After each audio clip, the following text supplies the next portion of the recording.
So, good day everyone, I'm Nicole Nawan from Batch 6 and welcome po sa ating daily devotion with Pastor Russell. So, ang date today is January 18, 2026 and ang pag-uusapan or ang concept natin today is about the third son of Adam and Eve, which is Seth. So, ang sabi sa Genesis chapter 4 verse 25 to 26 is, Adam made love to his wife again and she gave birth to a son and named him Seth, saying, God has granted me another child in place of Abel, since Cain killed him. Seth also had a son, and he named him Enosh. All the time people began to call on the name of the Lord.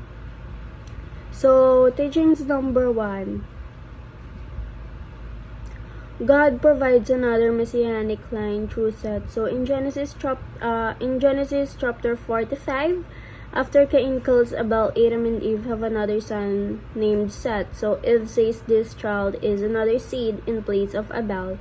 So this is significant because Abel, the righteous son, was thought to be part of the promised land that would eventually be a savior.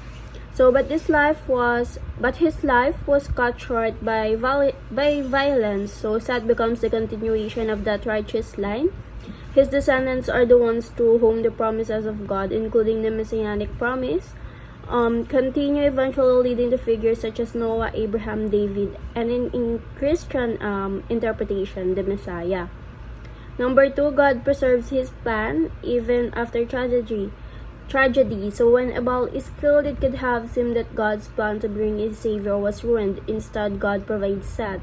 So dito is parang tinuturo or show that a tragic event didn't derail God's plan, but rather God's graciously restored hope and continues his purpose through a new vessel, which is Seth. Number 3, God prepares an appointed time to fulfill his promise.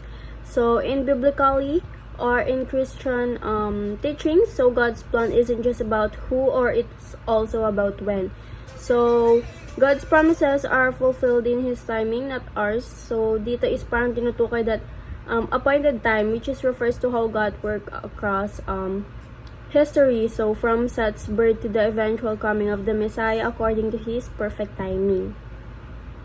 So, application number 1, follow God's definite plan. So, just as God had a clear plan from Genesis onward to bring redemption, believers are encouraged to follow God's plan for their own lives, not make it up as they go. Number 2, trust God's appointed time. So God didn't rush Seth's lineage, so there were generations between the promise and its fulfillment. So we're called to trust God's timing even when we don't see immediate results.